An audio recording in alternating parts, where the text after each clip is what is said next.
¿Se acuerdan la silla? Ya.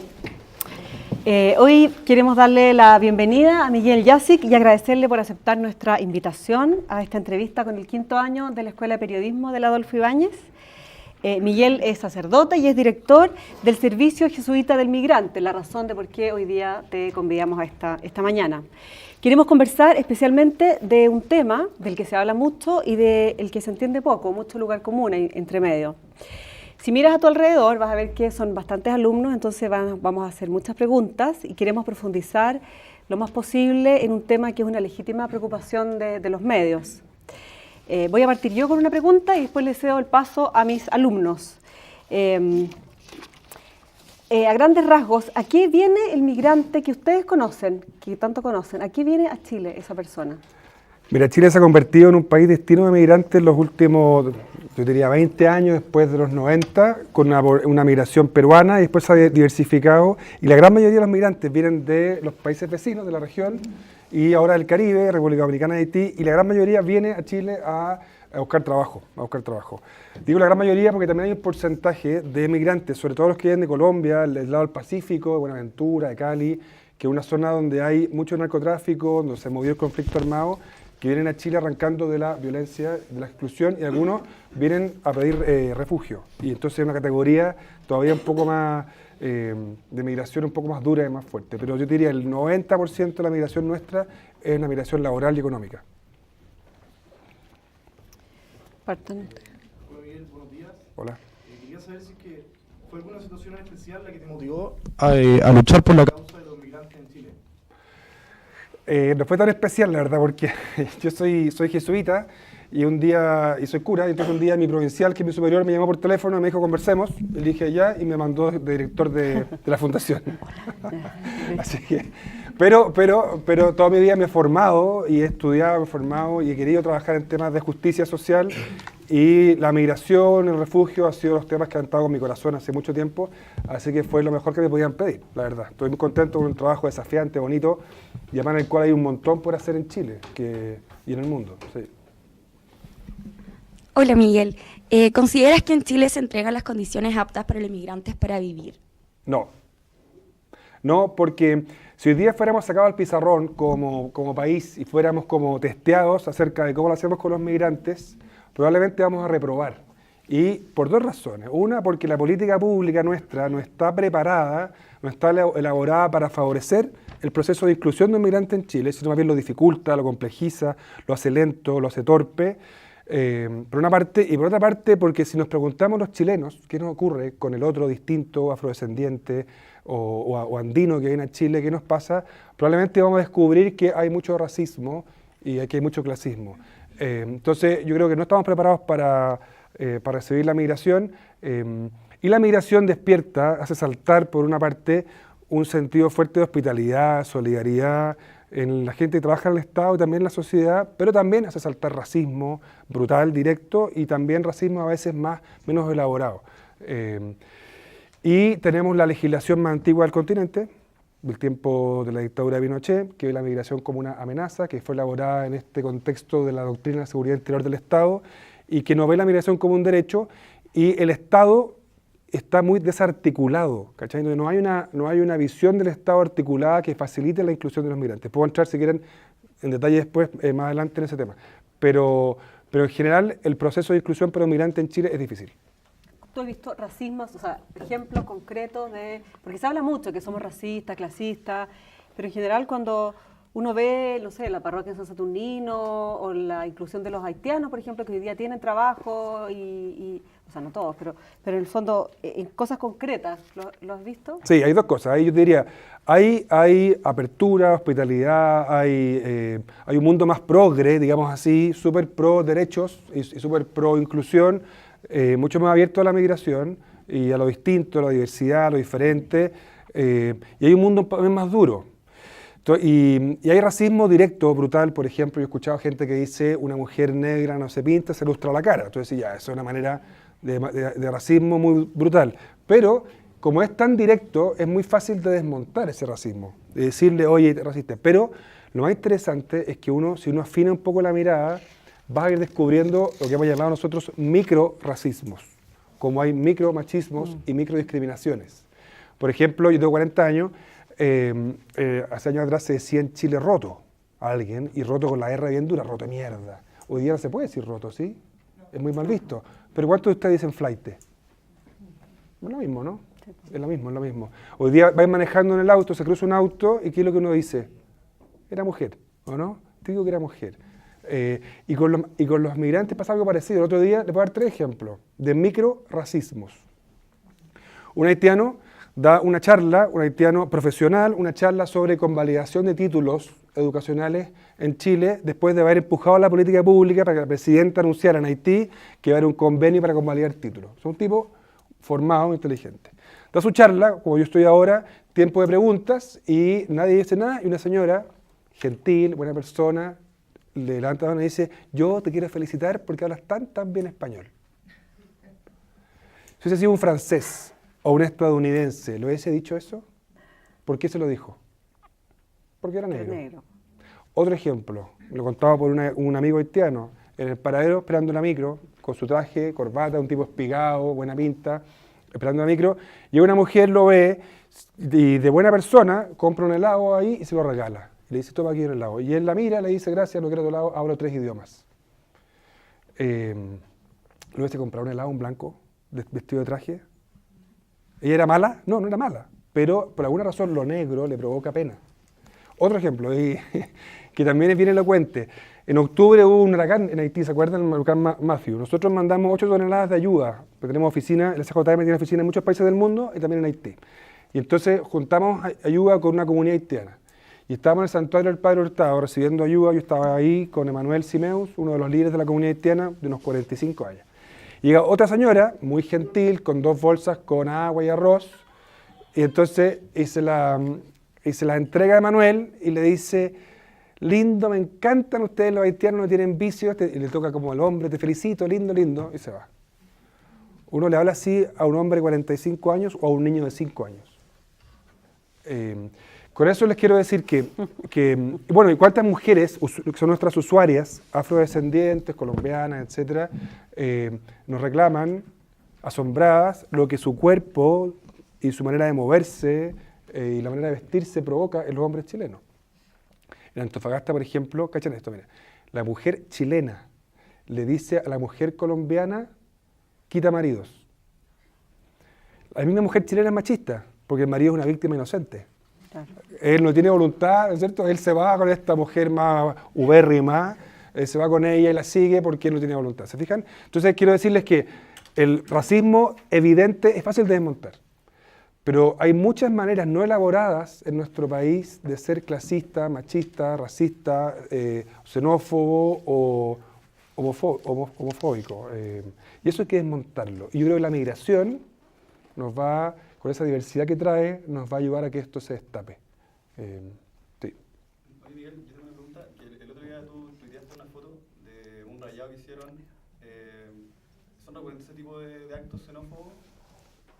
Sí, nos han rayado la oficina 3 veces. El año pasado fue un rayado más fuerte todavía. Ahora en la placa que tenemos de la entrada, te dice SJM Chile, la entrada, pegaron unos afiches con Hitler y otras cuestiones más, así medios neonazis. Y la verdad yo lo tuiteé porque nos hace propaganda, esa es la verdad. Porque mucha gente te responde, tuvo muchos retweets, dándote ánimo, diciendo sigan adelante y condenando esa muestra de xenofobia. No ha pasado 3 veces. Y cuando el tema se puso en agenda, ¿se acuerdan? En noviembre, diciembre del año pasado estuvo fuerte en los medios, me tocó, no sé, ir mucho a entrevistas y todo, y debo haber bloqueado unas 30 personas en el Twitter que me trataron de cura concha de tu madre, de pedófilo, de todo, así por el Twitter. Entonces, es como cuando uno ve en los diarios, ve una nota y están abajo los posteos, son todos, y perdónenme que diga, son todos medio locos, ¿no? Es como un espacio para arrojar la violencia y la rabia que uno tiene en esos posteos. Bueno, en Twitter pasa menos parecido.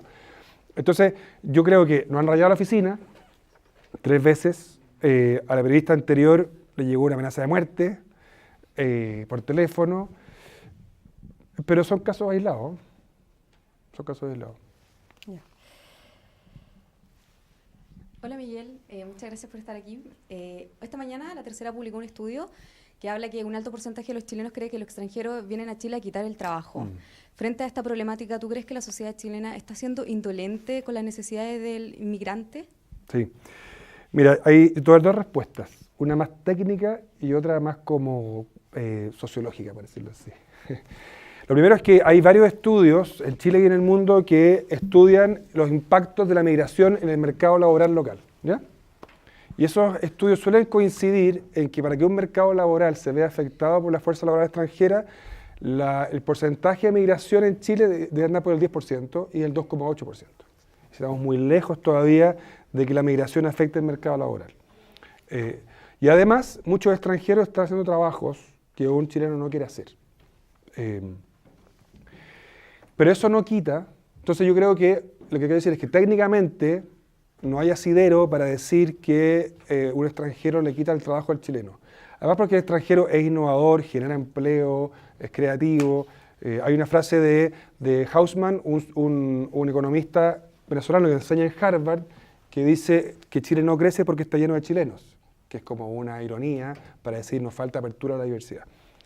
Eso es una respuesta. Pero hay que entender otra cosa, y es que en Chile tenemos un 70% más o menos de personas que viven con un ingreso de 400.000 pesos mensuales, que es la gente bajo la línea de la pobreza y la gran clase media nuestra. Sigmund Bauman, un sociólogo que acaba de morir, se refería a la clase media como el precariado, así como había un proletariado, un precariado. Perdiste la pega, se murió alguien, se enfermó alguien y bajaste debajo de la línea de la pobreza.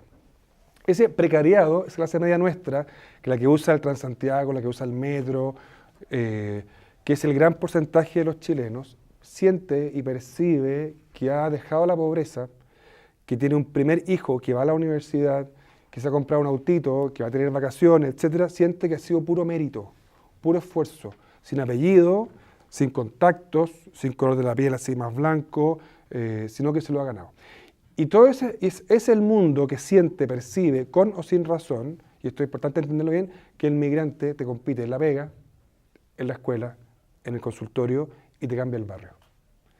Y esto yo lo cuento porque yo vivo en Estación Central, en un barrio de migrantes, y hace poco llegaron unos vecinos colombianos a la casa al lado, y todos los días, tipo 10:30, ponen la música todo chancho, y los odio, con todo mi ser.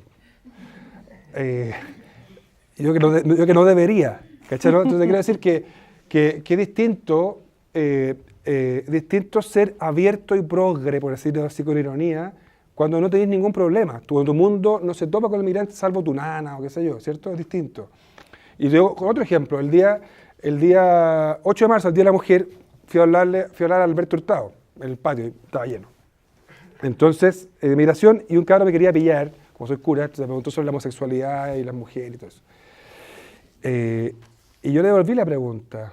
Y ese día en Facebook y Twitter estaba lleno de frases pro equidad de la mujer, ¿se acuerdan? Equidad de género. No es el día de las flores, los bombones, es el día de la justicia. En Chile no hay mujeres en los directorios, como presidenta de los directorios, falta inclusión, salarios más bajos. Todo un discurso de equidad de género. Entonces les pregunto, bueno, levanten la mano, nadie lo hizo, por supuesto. ¿Quiénes de ustedes aplaudieron el concurso Miss Riff? Donde uno cosifica el poto de las mujeres, básicamente. O cuántos vemos pornografía, o cuánto aplaudimos y estábamos muy pendientes de ese acto medio como animalesco del piscinazo de la reina en Viña, o cuántos miramos y nos referimos a las mujeres de maneras a veces violentas, ¿te fijas? Quiero decir que está muy de moda ser políticamente correcto en las redes sociales, pero que hay una distancia y una brecha entre ese discurso y la realidad. Nosotros fuimos a censar a un barrio de migrantes. Entonces yo tengo en mi Facebook, puse, tengo 4 seguidores, tengo como 3.000, puse una nota invitando a censar con nosotros a Estación Central. Tuve 200 likes. Y había un link para inscribirse. Y yo contrasté los likes con las inscripciones. Ni uno de los que puso like o felicitó se había inscrito para censar. Sí, entonces te quiero decir que es muy fácil decirle a la gente racista, machista o xenófobo, lo que sea, cuando yo no soy parte de una realidad distinta o mi formación ha sido diferente. Miguel, cambiando un poco el tema, ¿Cuál es la principal barrera que tienen los migrantes una vez que ya están dentro de Chile? Mira, un migrante, para que podamos entender, entra a Chile de todos los países de América Latina y el Caribe, salvo República Dominicana y Cuba, entra como turista, con su pasaporte o su DNI, su documento nacional de identidad. Y estando en Chile, tiene un permiso de 90 días como turista y puede cambiar de estatus a otra visa por motivos laborales, por estar embarazada, por tratamiento médico, por vínculo con chileno, etc. ¿Ya? Ahora, la gente viene a buscar trabajo. Y para poder regularizar su situación migratoria, o sea, tener una visa, requiere de un contrato. Y con el contrato va a extranjería a pedir una visa y un permiso de trabajo. Entonces, hay un círculo vicioso, porque si yo tengo una sobreestadía, se venció mi tiempo de turista y estoy irregular, voy a pedir trabajo, aunque es legal, el empleador tiene miedo, porque no tenéis carnet de identidad, aunque lo pueda contratar. Ya, ponte que tú que lo contrata y le haces un contrato entre que el empleador contrata al migrante y entre que va a extranjería y obtiene el permiso de trabajo para poder trabajar, pasan 90, 100 o más días. Nosotros contratamos a un haitiano en el equipo el 12 de enero y todavía no le llega el permiso de trabajo. Entonces, nuestras políticas públicas, ¿qué es lo que hacen? Hacen difícil el proceso de regularización migratoria, ¿sí? Y esto entiéndalo bien porque es muy importante. Un migrante regularizado, con papeles, con visas, es alguien que va a trabajar formalmente. Nadie va a abusar de él, va a trabajar 45 horas, etc. Es alguien que va a cotizar en su AFP. Es alguien que se va a afiliar a FONASA y va a poder acceder a la salud, al auge, etc. Es alguien que va a contribuir con sus impuestos al fisco. Es alguien que sabes quién es y dónde está si está preocupado de la seguridad. Y alguien que va a ser sujeto de su desarrollo, que un migrante es un emprendedor y no va a depender ni del Estado ni de una fundación como la nuestra. En cambio, si yo hago ese proceso difícil en la frontera o llegado a Chile, crece la irregularidad y alguien irregular sin tu pasaporte, sin tu RUT, quiero decir tu carnet de identidad, alguien que va a trabajar informalmente y va a abusar de él en el trabajo, se va a tener que afiliar a FONASA como indigente para poder acceder a la salud, no va a cotizar en su AFP, no sabes quién es y dónde está, y es una carga para el Estado y para la sociedad. Y lo que hacemos en Chile es que en vez de favorecer la regularización migratoria, la hacemos más difícil. Y nosotros tenemos atención de migrantes en las 3 oficinas, Antofagasta, Arica y Santiago. Construimos un índice de priorización para priorizar nuestra atención hacia el migrante más excluido. Y pusimos algunas como criterios. Y ese índice nos mostró técnicamente lo que ya intuíamos, que es que la causa que genera más exclusión y pobreza en un migrante es la irregularidad migratoria. Entonces, puedo hablar toda la mañana. Entonces, sí, Pero así todo, Eso. Chile sigue siendo súper atractivo para los migrantes, porque salía que la última estadística llegan 110 haitianos diariamente, sigue siendo atractivo para los colombianos. O sea, al parecer, estaríamos en mejores condiciones que otros países sobre todo, por ejemplo, frente a los colombianos. Nosotros no les pedimos visa, todos los países de América Latina, creo que salvo Argentina, les piden visa todavía a los colombianos. Sí. Mira, la migración tiene razones de empuje y de atracción, ¿sí? Entonces, en el país de origen hay una razón de empuje que mueve a la gente a salir de ahí. Y hay países atractivos. En el empuje, si la migración fuera una escala de grises, en el negro estarían las personas que dejan su país como refugiados, es decir, que caben dentro de la definición de la Convención de Ginebra de 1951 que establece que eres refugiado y que es sujeto de protección internacional. Una persona que solicita refugio y toca el suelo de un país que ha ratificado la Convención de Ginebra, ese país está obligado a recibir la solicitud de asilo, estudiarla por un tiempo y conceder o no el refugio. ¿Sí? Después es lo que pasa en Europa, por ejemplo, que es una crisis de refugiados más que de migrantes. Por eso que las pateras, estos botes, venden el viaje a Lampedusa, porque la gente toca Italia, la isla, y están obligados a darle refugio. Por eso que en España, que hay 2 enclaves en el norte de África, Ceuta y Melilla, hay unas rejas altas, son 2 rejas con alambre de púa, y entre medio hay una policía con unos palos. Porque si un africano tocó tierra española, España está obligado a aceptar su solicitud de refugio. Entonces, en el negro está el refugio, y en el blanco está el que mira por amor o por estudio, donde hay total libertad y nada de libertad. Y entre medio hay una escala de grises, donde la migración va de lo más forzado a lo menos forzado.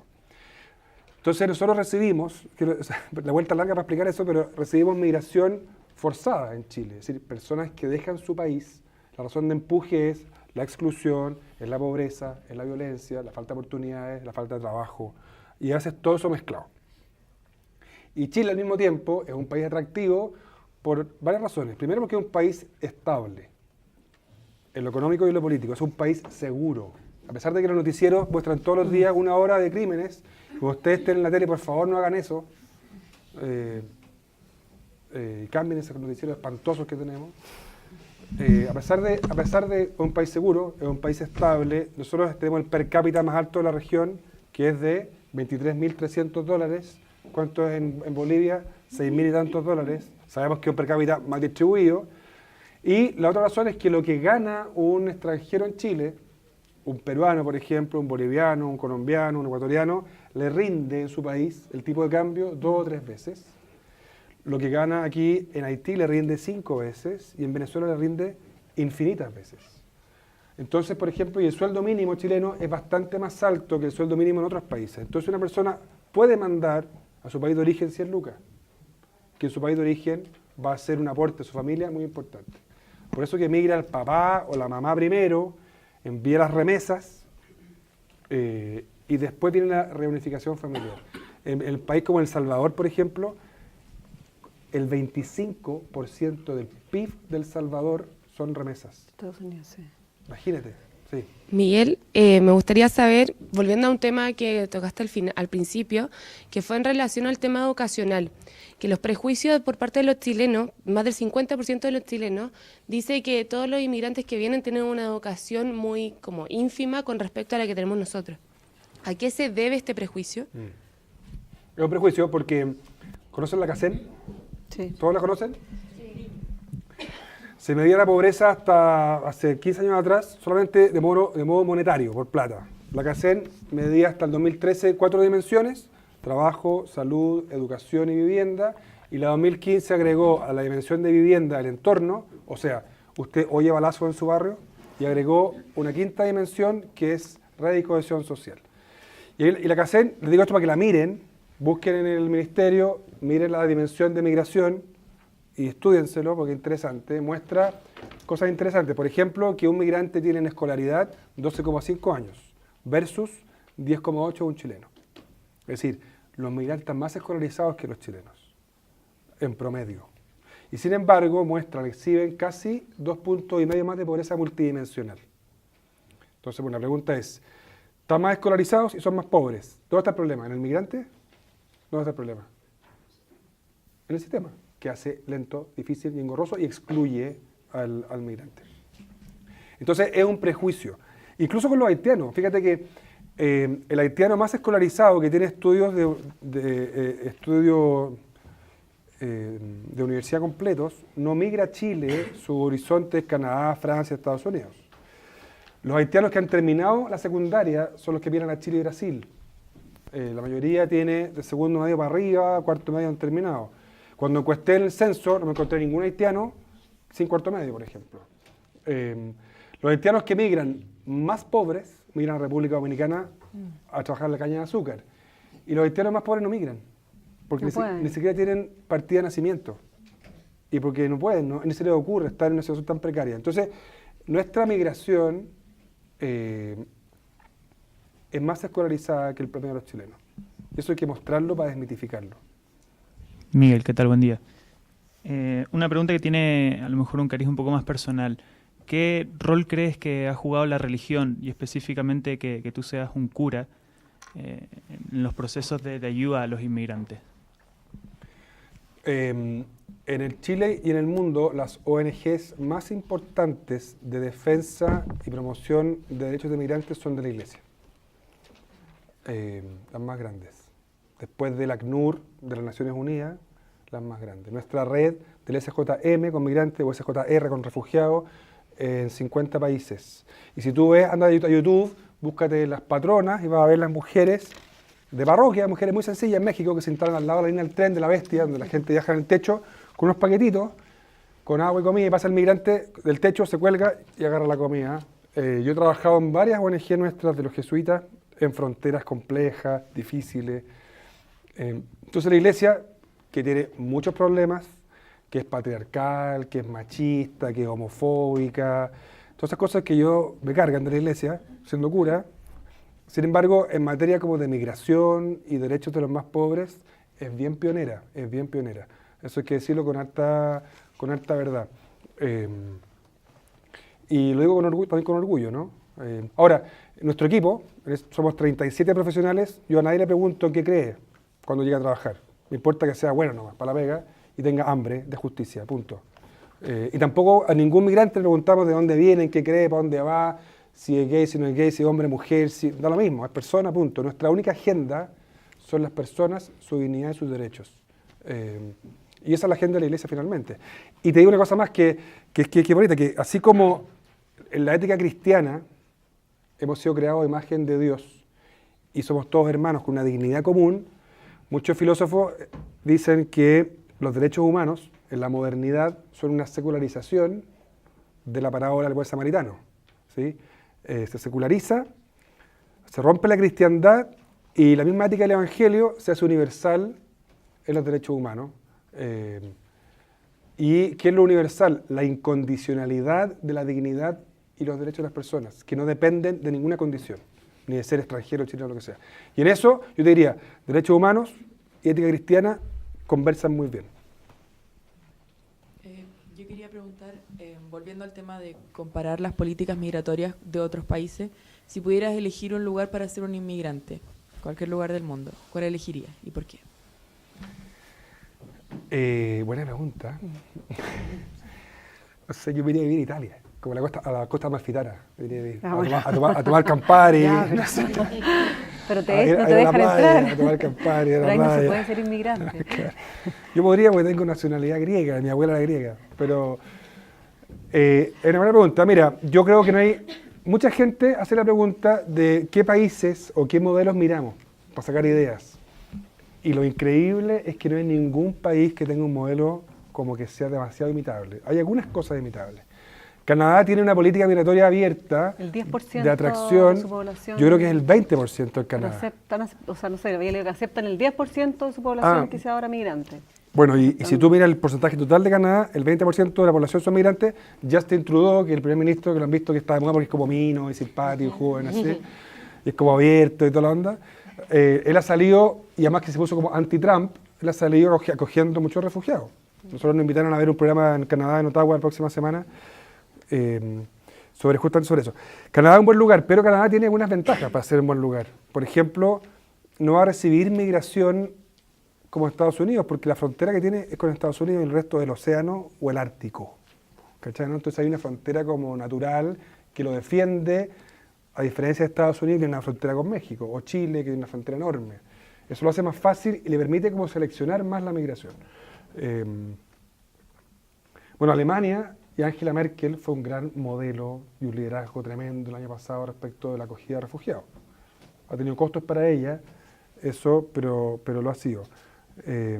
Argentina tiene una estupenda ley de migraciones del 2004, pero un mal reglamento. Usted sabe, hay una ley y la ley después se baja con un reglamento administrativo, ¿no? La ley la dicta el Congreso, ¿cierto? Y el reglamento administrativo lo dicta el Ejecutivo. Y el reglamento es más pobre. Y la ejecución de la ley ha sido mala, pero la ley es muy buena. Eso te diría. Hola, Miguel. ¿Crees que la institución SJM se está haciendo cargo de un problema que debería tomar en sus manos el Estado? Buena pregunta. No. Sí y no. Primero, la sociedad civil, las ONG, cumplen un rol muy importante, muy importante, y es insustituible. Te lo voy a explicar. Primero, que nosotros tenemos la libertad para poner el estándar de los derechos humanos muy adelante. Porque somos libres, somos libres frente a quienes nos pagan, a los políticos, ¿cachai? Podemos poner el estándar de derechos muy adelante. La sociedad civil, ¿qué es lo que hace? Las ONG ven lo que el Estado no ve, llegan a los problemas antes que el Estado, fiscalizan al Estado. Nosotros hacemos incidencia política, es decir, movemos la política pública, y lo hemos hecho en materias en que el Estado no ha llegado, o no le ha interesado, o lo ha hecho mal, o ha vulnerado los derechos humanos. Entonces, cuando, por ejemplo, la PDI, en la frontera de Chacayuta, hacía fila de negros, y yo lo vi con mis ojos, y discriminaba a migrantes colombianos por ser negros, nosotros dejamos la escoba con columnas en los medios y yendo a hablar con los ministros y parlamentarios hasta que el rechazo arbitrario disminuyó en la frontera. Busqué en el mostrador una columna que escribí en el 2014 sobre eso y que muestra eso. Por ejemplo, con los niños migrantes, el Estado no les puede negar la matrícula, ¿cierto? Pero les da un RUT ficticio con un número 100, que inhibía al niño migrante de la beca de almuerzo de la Junaed, de recibir un computador, de que su trayectoria sea reconocida, pasar de curso, de la PSU. ¿Quién vio ese problema? El SJM. ¿Quién hace la incidencia y mueve el Estado y cambia eso? La sociedad civil. Y después el Estado se hará cargo de eso. Pero la sociedad civil siempre llega al desafío, al problema, a la brecha, a la exclusión, antes que el Estado, mueve al Estado, interpela al Estado. Entonces, incluso países muy avanzados como Finlandia tienen una sociedad civil muy organizada. Tú dirías, ¿para qué? Si hay un Estado fuerte, poderoso, de bienestar, con altos impuestos, igual así la sociedad civil. Fíjate lo que ha hecho Iguales. ¿Cómo ha cambiado el discurso acerca de lo homosexual en los últimos años en Chile? ¿Eso lo hizo el Estado? ¿O lo hizo el Móvil e Iguales? Hoy día tú no podés decir maricón de mierda. Pero si lo decís, te van a mirar feo por último, ¿no? ¿Eso lo hizo el Estado? ¿O la sociedad civil? En políticas de infancia, de jardín infantil, de adulto mayor, de los campamentos, ¿no ha sido el techo el que ha instalado todos los campamentos? ¿Se acuerdan ustedes cuando el techo instaló frente a la Moneda, en una torre, una media agua? Sí. Entonces hay un rol que la sociedad civil cumple que el Estado nunca va a poder cumplir. Y ojalá que el Estado vaya tomando temas que una vez que los toma el Estado, nosotros salimos. Y lo último sobre esto, porque... y también para involucrar a la gente, porque en el fondo son, para ser consciente a la gente de temas y todo, o sea, no podemos dejar, yo creo, no sé, no dejar. El bien común no es un asunto solamente, lo público no es el Estado, ¿cierto? En la esfera pública y la sociedad civil, somos todos quienes tenemos intereses públicos, no solamente el Estado tiene interés público. En ese sentido, el bien común es tarea de todos nosotros, no solamente el Estado. Entonces la sociedad civil cumple un rol muy importante. Y lo último, eso voy a decir, hay esta discusión de izquierda y derecha, la izquierda un Estado más grande, la derecha un Estado más chico, una discusión trasnochada a mi gusto. Hay espacios donde hace falta Estado y otros en los que sobra Estado. Y en el mercado de la vivienda, del arriendo de vivienda de migrantes, que es un mercado desregulado y de infinito abuso, hace falta Estado que regule, ¿sí o no? ¿Y quién está empujando al Estado para que regule? La sociedad civil. Y cuando regule, nosotros salimos, porque no va a hacer falta. Estamos trabajando en un proyecto un piloto de una vivienda especial para migrantes. Queremos trabajarlo, lo vamos a armar nosotros, y después de 3 años se lo vamos a entregar a la Municipalidad de Santiago. Cuando funcione, lo toma el Estado. ¿Te fijas? Hola, Miguel. Es verdad que el rol de la sociedad civil es importante y sobre todo de las ONG en estas temáticas, bueno, y en muchas temáticas, pero no deja de ser cierto que este es un año electoral, que se va a ver quién finalmente va a ser el jefe de Estado y quién va a generar las políticas públicas de migración. El candidato presidencial de Chile Vamos, uno de los candidatos, Sebastián Piñera, aseguró en un seminario hace poco, organizado por el Mercurio de Antofagasta, y dijo lo siguiente: no soy xenófobo, pero sí creo que hay que tener sentido común. No tengo por qué aceptar a cualquier persona que quiera venir a Chile. Afirmando que debe tener un filtro a la migración los que vienen a Chile a delinquir. ¿Qué te parecen las palabras de Sebastián Piñera y de todos los candidatos, al menos lo que se ha esbozado, quién a tu juicio tiene las mejores propuestas migratorias dentro de su planteamiento? Mira, el debate, ¿se acuerdan? Se instaló fuerte noviembre, diciembre, cuando Osandón y Piñera sacaron 2 cuñas acerca de migración y delincuencia, bien fuerte. ¿Se acuerdan? Se instaló el debate. Bueno. Sí. Y el debate en Chile se ha dado sobre una dicotomía falsa. ¿Qué dicotomía? ¿El migrante es un aporte o un delincuente? ¿La migración es una oportunidad o es un problema? ¿Hace falta una política de puertas abiertas o puertas cerradas? ¿Por qué esa dicotomía es falsa? ¿Y por qué la discusión está mal montada? ¿Y por qué hay que desmontar ciertas cuñas de los políticos que son para ganar votos, pero que no tienen ningún asidero? Primero, porque solamente el 1,9% de las personas privadas de libertad son extranjeros y representa el 0,36% de los migrantes en Chile. Y de ellos el 31% no son migrantes, son burreros. son personas que no tienen un proyecto migratorio de vivir en Chile, sino que son personas que han bajado droga en la frontera. Entonces, no hay ningún vínculo entre migración y delincuencia. Primera cosa. Segundo, porque en Chile no hay una oleada migratoria. Tenemos un 2,8% de migración, Argentina el 4,8%, los países de la OCDE, que nos encanta mirar, es del 10-12% para arriba, es decir, tenemos cifras bajas. No estamos llenos de migrantes, no estamos colapsados, etc. Segunda cosa. Y tercera cosa, cuando Guillé, por ejemplo, dice, parecido a Piñera, queremos que venga el migrante que es un aporte y que se vaya el que no es un aporte, entonces la pregunta es, señor precandidato presidencial, ¿qué es un aporte? ¿Dónde reside el aporte? ¿Quién decide qué es un aporte? ¿Qué está pensando usted cuando dice un aporte? ¿O qué está pensando usted en el filtro, cuando le podemos preguntar a Piñera? ¿Cuál es el filtro? ¿Está pensando en un migrante blanco, universitario, europeo, en un venezolano quizás que son profesionales? ¿Está pensando, ¿en qué está pensando? Y lo otro que es interesante preguntar a los candidatos, cuando dicen política filtrar, puertas abiertas, puertas cerradas, pregúntenle al candidato y díganle, bueno, ¿qué se está imaginando usted que es la frontera? Porque yo creo que se imagina que es como la puerta de una discoteca. ¿Se acuerdan las películas gringas? Sí, típico que había una discoteca de moda, la gente quería ir a la discoteca y había un grande, un matón así, que le abría la puerta a uno y otro se la cerraba, ¿cierto? Entonces como que el matón filtraba la entrada a la discoteca. Bueno, la frontera nuestra tiene 4.000 kilómetros de largo. Y es el país que, en términos de superficie, tiene más frontera del mundo. ¿Tú crees que vamos a frenar la migración?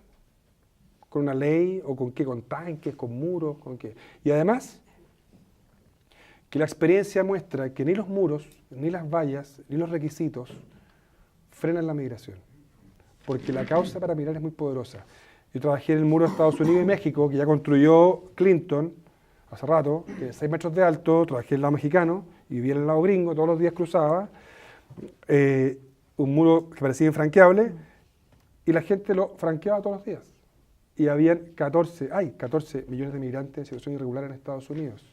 Y los que controlan la migración no era la patrulla fronteriza, sino que eran las mafias, que surgen en torno al negocio de la migración.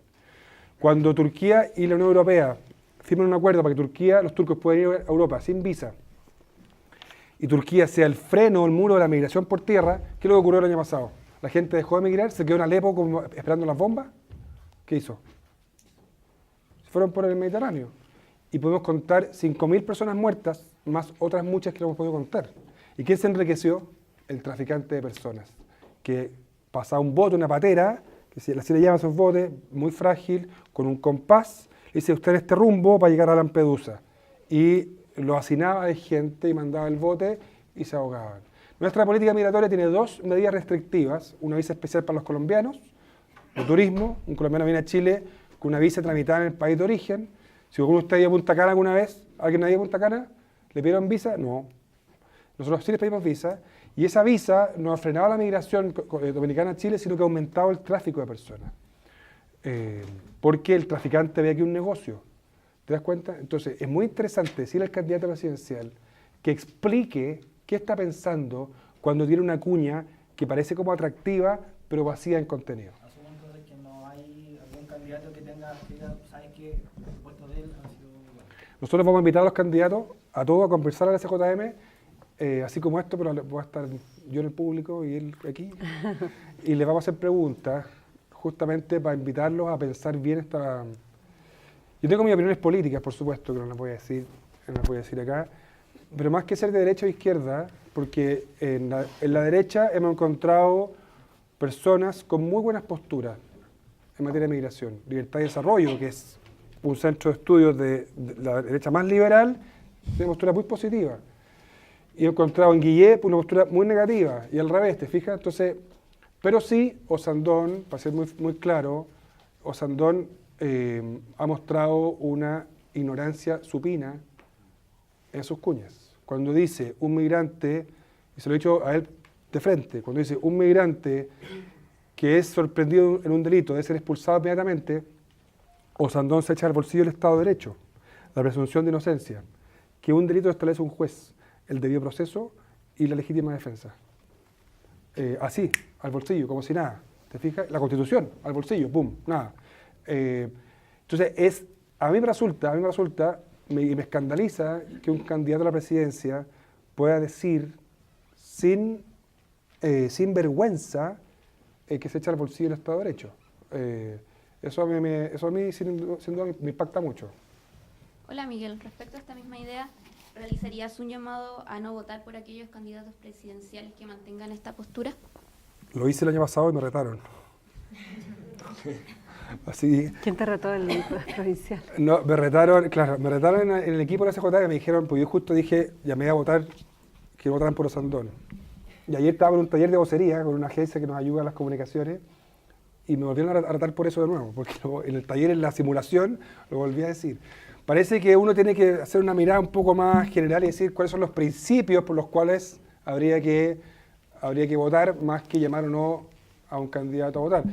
Parece que no sería como materia de un cura decir eso. Hola Miguel. Pero hay un poco la paciencia, ¿no? Sí. Tomando en cuenta estas críticas que tienes hacia los políticos, ¿no ves la opción de entrar a la política y plantear las ideas que tienes sobre la migración? Estamos en la política nosotros, hacemos mucha política. Pero como candidato de un cargo público. Tendría que dejar de ser cura para hacer eso. ¿No ves la...? Podría ser, pues, me voy a enamorar, hacerme político, cambiar de vida. No, nosotros hacemos harta política pública y apreciamos mucho. La política tiene que ver con cómo nos ponemos de acuerdo para vivir en común, ¿sí? Y la política no es un atributo solamente de los políticos, es algo que hacemos todos juntos, es un acto republicano. Por eso ir a votar es tan lindo, ¿no? Cuando uno va a votar y ejerce su derecho ciudadano, siempre un acto temprano voy a votar al liceo de aplicación y me encanta ir a hacerlo. Y espero que a ustedes también les guste hacerlo. Pero nosotros hacemos harta política desde nuestra trinchera, de la sociedad civil, y creemos que aportamos desde ahí. Sí. Ya que mencionaste a Un Techo para Chile, un sacerdote jesuita muy reconocido, quien además fue capellán de la institución, es el padre Felipe de Ríos. Él se ha caracterizado por criticar constantemente a la Iglesia. ¿Comparte alguna de estas críticas? Sí. Sí, pues, que yo esté en la Iglesia no quiere decir que esté de acuerdo con toda la Iglesia. Es decir, yo creo que en la Iglesia católica y en todas las iglesias, cuando uno institucionaliza, estructura como la visión de un fundador de Jesús, esas estructuras de poder terminan muchas veces alejándose de la visión del fundador. Si tú miras, por ejemplo, la relación de Jesús con la mujer en los evangelios, es una relación muy audaz, muy novedosa para el tiempo de Jesús. Y sin embargo la Iglesia ha dejado muy excluida a la mujer en muchos temas. La homosexualidad no aparece ni una sola vez en los evangelios. Y cuando Jesús habla cuando Jesús dice que el matrimonio es indisoluble, ¿sabes por qué lo dice? Porque la ley de Moisés, el varón podía repudiar a la mujer por cualquier razón sin dar explicaciones. Me aburrí de ti, te repudié. Y la mujer era propiedad del varón. Pasaba a ser propiedad del padre, a ser propiedad del marido, a ser propiedad del hijo. Una mujer no podía andar sola por la calle. No tenía ningún tipo de derecho. La mujer era casi una cosa. Cuando Jesús le dice que es indisoluble, está diciéndole al varón que no puede repudiar a la mujer por cualquier razón. Porque si no, la mujer queda excluida y la soledad sin un hombre. ¿Te das cuenta, no? Y nosotros hemos transformado muchas enseñanzas de Jesús en estructuras impositivas que terminan por destruir el mensaje liberador de Jesús y lo convierten en un mensaje opresor. Entonces yo estoy de acuerdo con Berrío en muchas cosas. Y en la Iglesia sí hay un machismo agotador, hay un control agotador de todas maneras. Y nuestro carisma de los jesuitas es más ir a la frontera y otros su carisma es más bien mantener la unidad y bueno, así es. Miguel, hola, buenos días. Aprovechando que estamos en este tema y volviendo a la parte que dijiste que muchas cosas de la Iglesia te cargaban, si tuvieras la posibilidad de cambiar una sola cosa de la Iglesia, ¿qué crees que sería? Ordenaría mujeres de cura. Eso haría. Miguel, ¿Hay alguien católico aquí, no? Sí. ¿Alguien se escandalizó no? ¿Alguien le molestó lo que dije? No, nada. Son jóvenes. Sí, pero hay jóvenes también. Sí, pues. Universidad Adolfo Ibáñez. Sí. Miguel, buenos días. Yo quería preguntarte en el tema, volviendo un poco al tema de la política, las regulaciones, etcétera.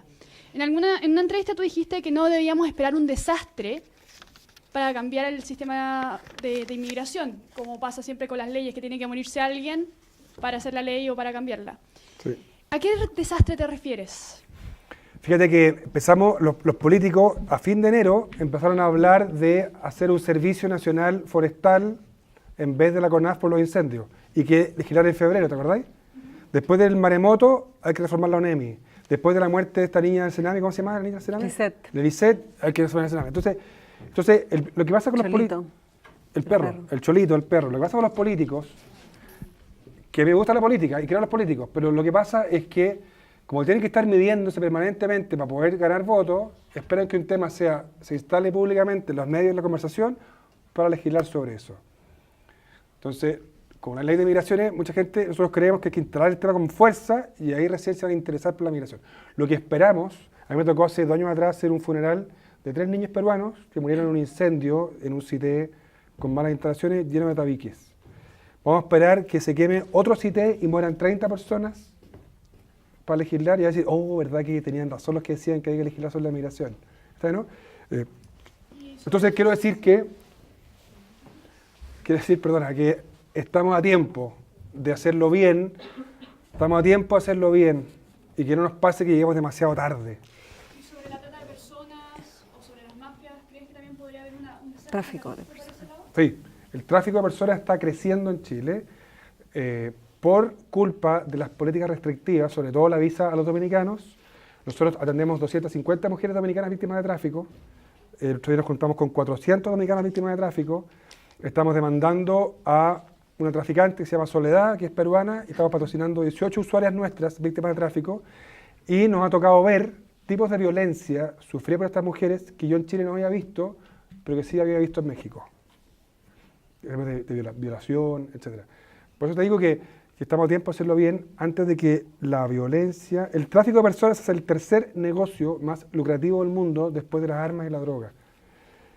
Entonces, parémonos a tiempo, ¿o no? Con respecto a ese mismo tema, los medios, ¿cómo te parece que están tratando el tema en cuanto a buen manejo de conceptos, si hay mucho prejuicio, si es una mirada muy proteccionista, como pobrecito? De vez en cuando salen noticias, como para el día del censo, cuando pillaron en Quilicura una fábrica que se arrendaba y vivían no sé cuántas familias. Sí, pero son como episodios, pero en general, ¿cuál es tu mirada del tratamiento de los medios? Mira, la verdad es que uno ve todo en los medios, escritos o por televisión o radio, y me he encontrado con perspectivas muy de crónica roja, ¿cómo se dice? Así, o muy... amarillistas, o un programa de contacto que hicimos nosotros con ellos, con Contacto, sobre el tráfico de personas, terminó siendo un muy mal programa. Y nos sentimos bien engañados por el periodista, porque mostró gente, usuarios nuestros que no debían mostrado, los mostró públicamente y después recibió amenazas de muerte, y además puso un tono, una música, una manera. Él llamó por teléfono al marido de la mujer, Maribel, que murió abandonada en el altiplano, grabando esto, lo estaban grabando, él la llama al marido y le dice, su mujer murió. ¿Sabía usted? Todo esto grabado por la televisión. Y uno dice, estos son locos. Ya. Pero al mismo tiempo te encontrás con reportajes que muestran visiones, perspectivas positivas, bellas, con enfoque de derechos humanos, con perspectiva intercultural, que quieren contribuir, que destapan cosas. Hay un periodismo investigativo que muestra realidades escondidas, que es muy importante. El escrutinio público que hace el periodismo respecto de los chilenos es muy importante. Es muy importante que nos ayuden a sacar los trapitos al sol. ¿Cuántas cosas han destapado en Chile? Cosas que estaban ocultas, tapadas, gracias a los periodistas, muchas. Y eso es muy importante de hacer. Pero cuando el periodismo empieza a manipular por el rating y se riñe con la ética, yo creo que ahí ustedes tienen que cuidarse mucho de eso. Vemos las dos cosas. Las dos cosas. Disculpe que interrumpa, pero lo que pasa es que acá mucha gente queremos saber qué ejemplos de buen periodismo hay para que podamos buscar sobre los inmigrantes. Bueno, yo creo que esto que decía recién, que haber mostrado un CITE donde vivían 30 familias haitianas hacinadas, muestra una realidad que para nosotros era de todos los días, sin embargo se instaló, por ejemplo. Un reportaje de Canal 13, que salió en las noticias, muy bonito acerca de la migración y el encuentro, la interculturalidad, no me acuerdo cómo se llama, pero muy bonito. Hubo una historia que se llama Niños Migrantes, algo así, de TVN, que mostraba todos los domingos historias positivas de niños migrantes que salen adelante. A veces tú ves, por ejemplo, artículos, reportajes en los medios escritos que muestran, informan, con cifras, con infografías, realidades que a todos nos interesa saber. Eso lo encuentro muy positivo. Nosotros usamos mucho los medios y escribimos y vamos porque nos interesa dar a conocer un lenguaje positivo acerca de la migración. Pero, por ejemplo, está muy de moda esto, que también está muy de moda, esto ustedes ven noticias, ¿no? Hay una hora de historias personales. Entonces, todos los periodistas, muchos periodistas llegan pidiéndonos casos, personas, para hacer el seguimiento de la historia íntima. ¿Cachai eso? Sí. Nosotros decimos que no. Nuestros usuarios son personas con quienes cuidamos y hay confidencialidad. Nunca vamos a prestar un usuario nuestro para una historia. Pero realmente es excesivo eso, contar la historia íntima de la persona, ¿cachai? Como que, y tú veis noticias, te veis 3, 4 historias íntimas, mínimas, irrelevantes, y te pierdes noticias muy importantes de lo que ocurre en el mundo. Hay gente que dice, he escuchado varias veces, que los políticos como que gobiernan mirando el matinal. ¿Cachai, no? Y hay una cosa doble, porque tú dices, bueno, nosotros le damos a la gente lo que la gente que le interesa quiere escuchar, ¿cierto?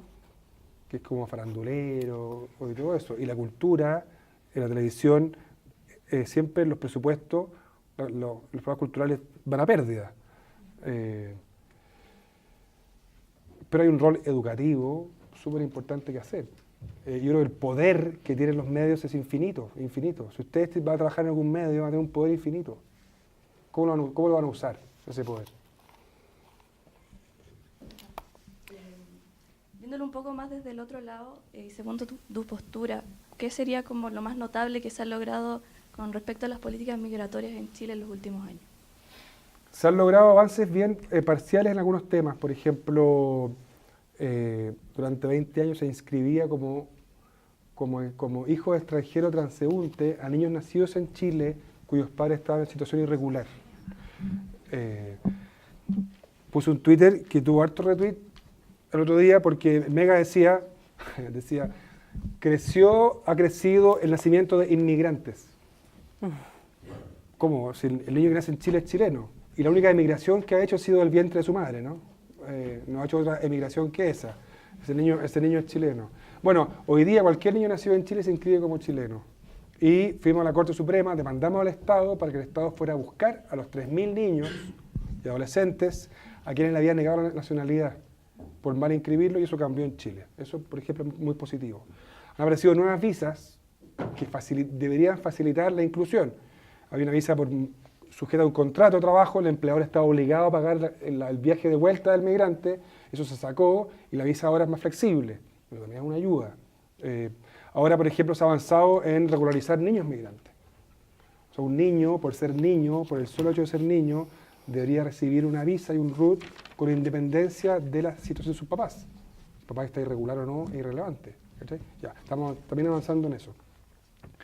Son todos avances. Hoy día en salud, cualquier migrante que esté irregular y no tenga plata puede atenderse por FONASA.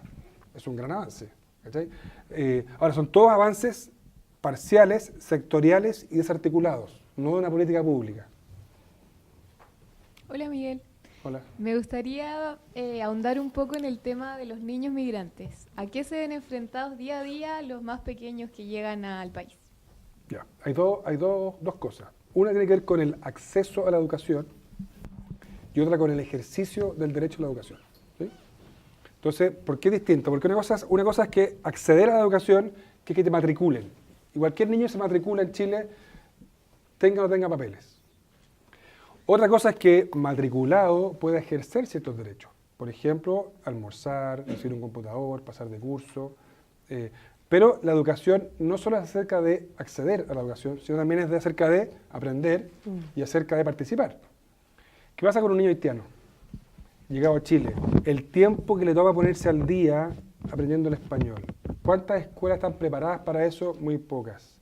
Entonces el Estado como que ha abandonado este tema de la escuela y tú ves a los directores muy abandonados. Y nosotros trabajamos en las escuelas con un programa que se llama Migración y Escuela, justamente para entregar competencias para que las escuelas puedan incorporar a los niños. Pero tú ves racismo entre ellos, ves clasismo, ves desprecio entre ellos.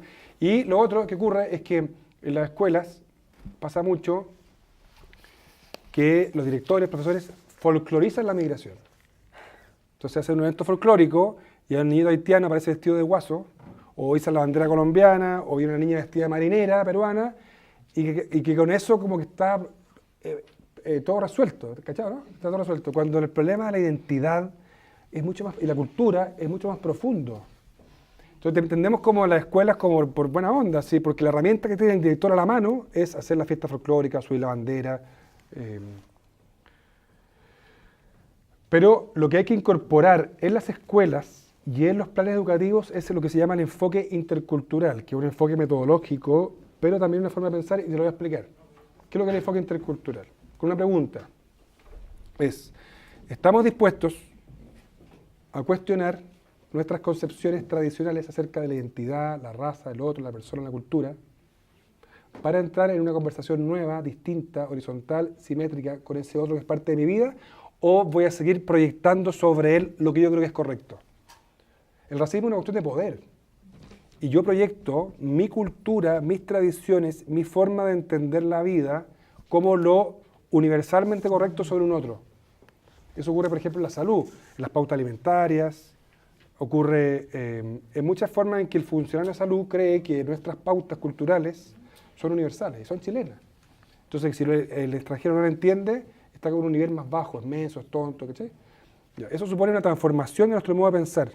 Y en la escuela, una vez, una charla de profesores de religión, un profesor se quejaba, me dijo, padre, todo usted dice muy lindo, pero yo tengo una alumna colombiana que, tercero medio, que me deja la escoba en la sala porque ella, con su pinte, qué sé yo. Era obvio, siguió hablando, no voy a decir qué más dijo, pero era obvio que él estaba proyectando sobre ella su concepción católica tradicional acerca del cuerpo de la mujer. Y no entendió que ella viene del Caribe, que tiene otra fisonomía, otra relación con su cuerpo que nosotros. ¿Han visto la sinopsis de la película del argentino, ¿cómo se llama el argentino? Jorge Alice. Hay una sinopsis, un tráiler que es para comprar el pasaje para ir a Chile, de bus, ¿lo han visto? Entonces quiere irse a Brasil. Y ve una brasilera estupenda bailando así, bailando, y no hay ticket para Brasil. Y va a comprar uno para Chile, y ve un tipo así, tocando la guitarra, tipo Víctor Jara, con el pelo caído, todo triste, así, todo, ¿cachai? Bueno, son maneras culturales distintas. Pero es bien complejo el tema de la integración, porque hay complejo. países que, o sea, uno dice, uno los integra para que adopten nuestras formas, o uno o deja que vivan en tu país con sus formas, pero también hay o sea, es complicado. Por ejemplo, en Francia era toda la polémica que pasa con los musulmanes. Siguen haciendo, viven en Francia, pero como vivían en el norte de África, o tienen que adoptar las costumbres de Occidente. Y acá pasa lo mismo. O sea, Claro. o sea, hay un momento en que tiene que haber un cruce, porque si no, no conversan las dos. Tiene que haber un cruce, es verdad. Las dos. No estoy hablando a nivel de religión, sino que de costumbre. O sea, por ejemplo, lo que pasa hoy día, lo que se ha hablado harto, el tema de las vacunas, o sea, tienen que adoptar ciertas costumbres del país al que llegan, porque si no hay choques, ¿no? Sí. Sí, lo que hay que evitar es la asimilación, que es borrar la identidad del otro, ¿no? La cultura del otro tiene mucho que aportar. Santiago es la ciudad con más restaurantes peruanos después de Lima. Díganme que eso no es un aporte, Sí, un buen ceviche, una buena causa limeña, ¿sí o no? Un pisco sour como la gente. Bueno, eso es un aporte cultural de Perú en Chile que agradecemos, por decir un ejemplo. Pero también hay un proceso en que el extranjero tiene que entender que hay un cambio y que está en un lugar distinto. La pregunta de la inclusión sin asimilación no es fácil de resolver. Fíjense, por ejemplo, los alemanes. Mi mamá viene de familia alemana. Fue la primera en casarse con un no alemán. Tenían iglesia luterana, clínica alemana, diario alemán, colegio alemán, relaciones alemanas, ¿sí o no? Los del sur, todos preguerra, súper así vueltos de sí mismo. Y mi papá viene de familia croata. Y mi abuelo, que nació en Chile, ni siquiera aprendió croata porque su papá le dijo, estás en Chile, te olvidaste de Croacia. Solo con los dos extremos. Ahora, el que migra, la primera generación que migra, se traslada con su vida, sus culturas y sus maneras. El que vive la dificultad es la segunda generación, que es el que, por ejemplo, el niño haitiano, que nació en Chile, que en la casa habla creol, tiene cultura haitiana, que en la escuela es negro, pero habla en chileno. Yo lo viví cuando estudié en Estados Unidos un máster en Boston y tuve 2 años y estudiaba, bueno, en la parte de Cambridge, y es que como muy sofisticados y todo, pero me iba a trabajar los fines de semana en la periferia a unas comunidades dominicanas, de la República Dominicana. Y trabajaba con jóvenes dominicanos. Y ellos no eran estadounidenses, tampoco eran dominicanos, tampoco eran como latinos, como si fueran todos latinos iguales. Veían una crisis de identidad, hablaban español en la iglesia y con sus papás, y hablaban inglés con los amigos y el resto de las cosas. Y estaban en un tiempo en un lugar como intersticial, así, de identidad, que es complejo de elaborar.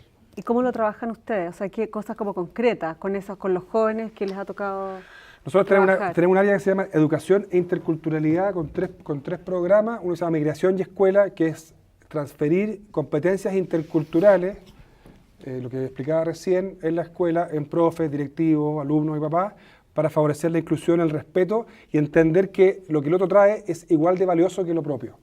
¿Cachai? Como horizontalmente. Eso es una cosa. Tenemos 30 cursos de español, tenemos hoy día 790 estudiantes haitianos en cursos de español y cultura chilena, con voluntarios en 30 cursos, que es una herramienta de inclusión social para poder aprender, trabajar y vivir en Chile. Y tenemos otro programa que se llama Sensibilización, que son charlas que hacemos al Estado, a funcionarios públicos, donde le ayudamos a entender qué es la migración para bajar el racismo y bajar la xenofobia y bajar las defensas. Así lo trabajamos. Hola Miguel, bueno, yo voy a cambiar un poco el foco de la entrevista en el sentido de no fijarnos tanto como en el migrante en sí, sino que en Chile. Y mi pregunta es, ¿cuáles son los beneficios más claros desde el punto de vista social o desde el punto de vista político o económico que puede traerle a Chile los inmigrantes? En Chile es un país que está decreciendo, ¿sí? La natalidad en Chile es de 1,8 hijos por mujer, ¿cierto? Para que se renueve la natalidad debería ser ¿cuánto? 2,1. Sí. Entonces Chile va a requerir fuerza laboral renovada, primero, ¿sí? Es un país grande, con poca población y territorio. Entonces, fuerza laboral, primero. Segundo, la diversidad que traen los migrantes nos hace mucho bien. Nos abre la mente en un país que ha sido tradicionalmente arrinconado y aislado. Un migrante es un emprendedor y es un innovador. Los migrantes generan empleos, generan nuevos negocios, ¿sí? Todo eso son aportes. Lo único que hay que tener cuidado es no decir que la migración es una oportunidad. Es una oportunidad, sí lo es, pero la idea de la oportunidad también esconde un problema, que es instrumentalizar al migrante. Te queremos a ti en cuanto a oportunidad. ¿Cuál es la oportunidad? Arrendar piezas caras y malas y ganar mucha plata. La oportunidad es tener un migrante trabajando informalmente y pagarle bajo el mínimo. La oportunidad es transformar a ese otro en un medio y no en un fin. Es instrumentalizarlo. Y el proyecto de ley que está hoy día en el Congreso de la administración anterior fue muy criticado justamente porque tiene un enfoque instrumental, economicista, de tratar al migrante como un medio de producción y no como una persona. La migración es una oportunidad siempre y cuando no olvidemos que antes que sea una oportunidad son personas con dignidad y con derechos. Son fines y no medios. Porque es muy fácil, fíjense, mira, paren la baila y lea cuando lean los medios, escuchen cuántas personas se refieren al migrante como que lo queremos en cuanto produzca. ¿Sí? Entonces, así como uno liberaliza el mercado de las cosas, también liberaliza el mercado de las personas. Y de nuevo lo que hablaba del aporte. ¿Qué es lo que es un aporte? Si tú tienes un hijo con una discapacidad severa y tu hijo tienes que levantarlo, mudarlo, alimentarlo y acostarlo, y no va a ser periodista, ¿tu hijo vale o no vale? No va a producir nunca un peso, va a ser un costo económico. ¿Vale o no vale? ¿Por qué vale? ¿Vale o no vale? ¿Tiene valor o no? ¿Dónde reside el valor? Exacto. ¿Te fijas? Y con los migrantes nos damos cuenta que es muy fácil instrumentalizarlos. Los queremos siempre y cuando produzcan. ¿Cachai? Sean un aporte. Los queremos porque son personas. Y punto. Una pregunta un poco más de enfoque institucional. ¿Cómo se dan a conocer como institución de ayuda a los inmigrantes que no tienen hogar y que no tienen ningún tipo de facilidad en Chile? ¿Nosotros? Sí, como institución. Nosotros damos a conocer, nuestros usuarios llegan a nuestra oficina por boca a boca. Es decir, la mejor publicidad que tenemos es dar una atención buena. Entonces ellos mismos se corren la voz entre ellos y llegan, además de las redes que tenemos con comunidades de migrantes, el trabajo territorial, todas esas cosas, en campamentos del norte, en el Cerro Chuño, en los valles de Azapa, de Utah, Estación Central, tenemos trabajo en territorios. Pero la gente llega a la oficina porque otro le dijo, oye, anda porque te van a ayudar y te van a atender bien. Esa es la mejor publicidad. Miguel, quizás la última pregunta, no sé si alguien quiere preguntar después. El estar tan metido en este tema te ha hecho estar muy presente en las redes sociales. ¿Cómo lo haces tú personalmente para estar en estas plataformas donde hay mucho contenido que posiblemente no están hechos para un sacerdote? ¿Cómo lo haces para filtrar tanto contenido? Sí. Bueno, hay una idea como que el cura como que tiene que vivir una vida como espiritual. Entonces, como esa vida espiritual es como o dentro de la iglesia o como alejada del mundo, ¿cierto? Bueno, yo creo que es al revés. Que Dios en Jesús todo lo que hace es encarnarse en un hombre, que nace en un pesebre, que se mete en la historia humana hasta el final. Y por eso que Jesús rompe la lógica judía. Para los judíos había tiempos, lugares y personas sagradas, el día sábado, el templo y los sacerdotes, y tiempos y lugares y personas profanas. Cuando Jesús sana en día sábado, cuando se rompe el velo del templo, y todas esas cosas, ¿qué está diciendo? Que no hay distinción entre lo sagrado y lo profano, sino que lo verdaderamente sagrado es el ser humano. Entonces yo creo, porque por mi fe, trabajando con la dignidad humana, estoy siendo profundamente cristiano. Y eso supone usar los medios que tenemos. ¿Por qué no hacer Twitter o Facebook o lo que sea para defender la dignidad humana? ¿Y por qué estar en una institución con la que no comparten muchos de sus lineamientos? Porque así es la vida. Nunca vas a estar en un lugar donde compartáis todo. Te vas a casar y tu mujer te va a gustar la mitad sí, la mitad no. Y vas a seguir casado igual con ella. Así es la vida, porque nunca estar en un lugar donde está de acuerdo con todo y la iglesia tiene 2000 años y se mueve lento y torpe, y el Estado se mueve lento y torpe, y así es la vida, y uno cree que va a cambiar el mundo y no va a cambiar nada. Bueno, por eso. Una gota de realismo. ¿Va? Una pregunta. ¿Consideras que la gestión del Papa Francisco, que también es jesuita, ha mejorado la cara de la Iglesia Católica? Totalmente. Totalmente. Es decir, ya que hable en humano, ¿cachai? Como que habla como en salude, hable como en humano, en fácil, que le preocupen las cosas cotidianas de la vida, que esté más aterrizado, que se saque el zapato ese como rojo, puntudo, y usa zapatos comunes y corrientes, y dice, bueno, ya, eso, ya le prendí una vela, le hacía un... ¿no? Sí. Bueno, dejamos hasta acá por la hora, así que vamos a dar las gracias a Miguel. Súper interesante la conversación. Muchas gracias. Sí. Muchas gracias por su tiempo.